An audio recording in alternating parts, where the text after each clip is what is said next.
साथ मेरे बैठा था, पर वो किसी और के करीब था। वो अपना सा लगने वाला किसी और का नसीब था।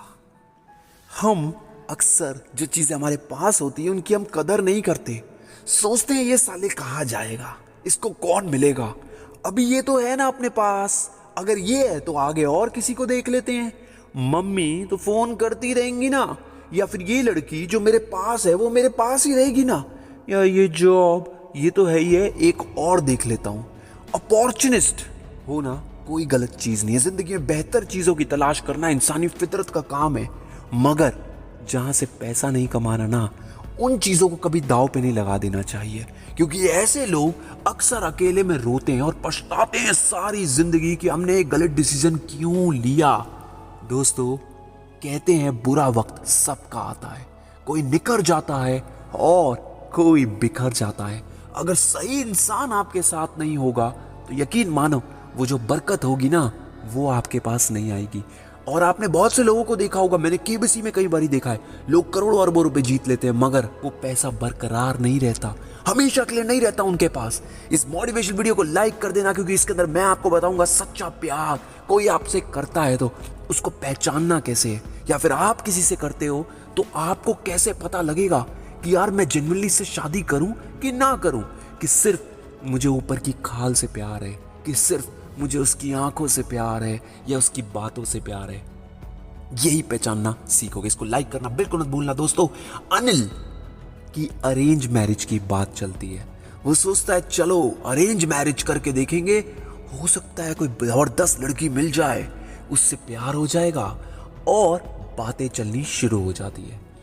अनिल की एक बेस्ट फ्रेंड होती है जो उसे अंदर ही अंदर पसंद भी करती होती है, और एक टाइम पे अनिल भी उसको पसंद करता होता है, और उसका नाम होता है दिव्या। दिव्या को वो सारी बातें डेली फोन करके बताता था कि आज मेरे साथ ये हुआ, आज अरेंज मैरिज में इस लड़की से बात चली, और आज उस लड़की से बात चली, आज ये हो रहा है, आज मेरे ऑफिस में ये हुआ, डेली बात करता था।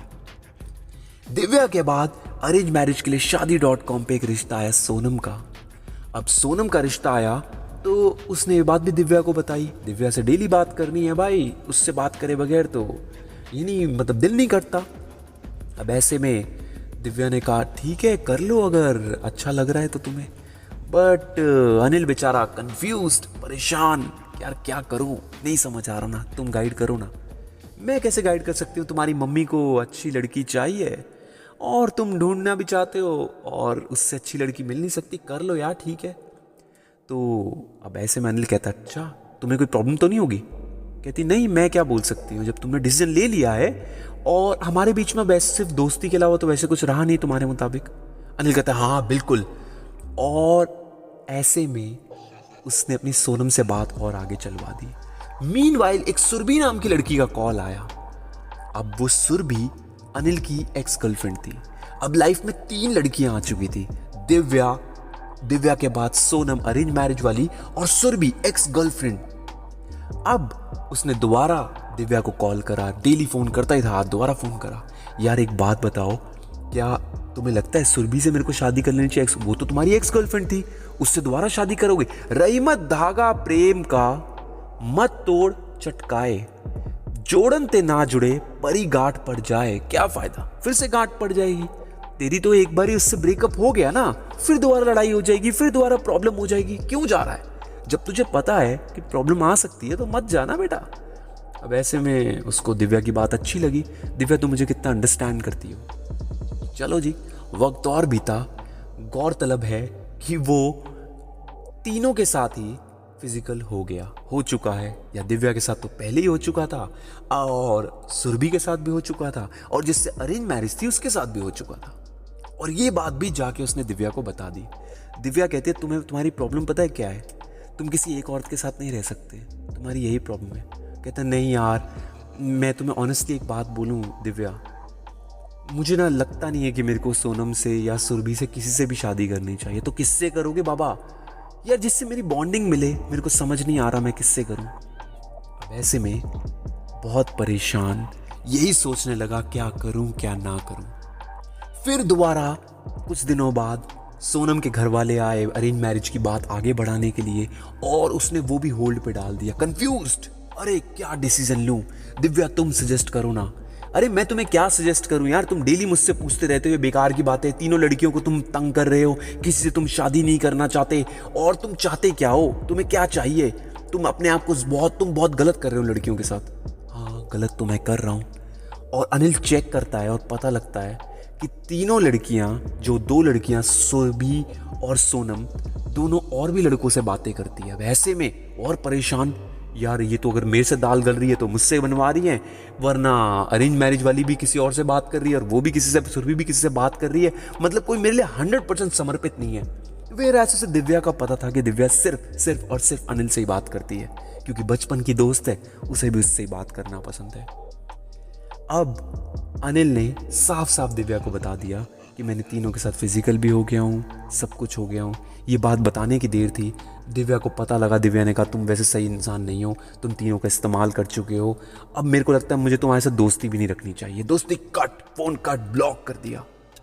अनिल ने कहा हाँ जा, कोई तेरे पीछे पड़ा हूँ क्या, शक्ल देखी अपनी? अनिल ने अपने दोस्त को फोन करा, पूछा यार मेरे को क्या करना चाहिए? हाँ सही बात है भाई, दिव्या से शादी क्यों कर रहा हो? इतनी गुड लुकिंग नहीं है ना, जो ज्यादा सुंदर है उससे कर ले।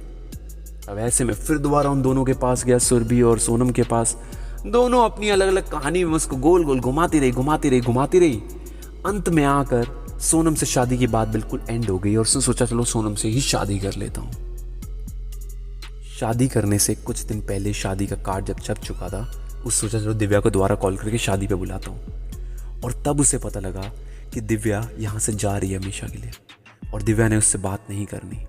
तब उसे रियलाइज हुआ कि एक इंसान जो मेरे साथ बचपन से लेकर अब तक था, जिसके साथ मेरे को फिजिकल होने में भी सबसे ज्यादा खुशी मिलती थी, कई बार तो ऐसा होता है कि मेरे को उसी के साथ बात करना, उसी के साथ घूमना, उसी के साथ बाहर खाना खाना, उसी के साथ गोलगप्पे खाने, मोमोज खाने, सारा दिन रात स्पेंड करना, एक अच्छी बॉन्डिंग थी। बस सिर्फ गुड लुकिंग नहीं है, बस इसके अलावा बाकी सब कुछ है, इसके बियॉन्ड और कुछ भी नहीं है ऐसी चीज।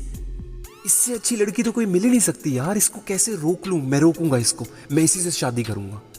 मगर तब तक लेट हो चुका था, और उसे उस सच्चे प्यार की रियलाइजेशन तभी हुई जब वो दूर जा चुकी थी। हमें अपने प्यार की रियलाइजेशन तभी होती है जब वो हमसे दूर चले जाता है, जो चीज़ हमारे पास नहीं होती। हो सकता है आपको किसी का सच्चा प्यार आज ऊपर ऊपर से दिखाई ना दे, हो सकता है आपको फिजिकल चीज़ें ज़्यादा दिखाई दें, हो सकता है आपको ओयो में जाने में मज़ा आ रहा हो तो आप ये सब बेकार की चीज़ें, ये सब चीज़ें टेम्परेरी हैं।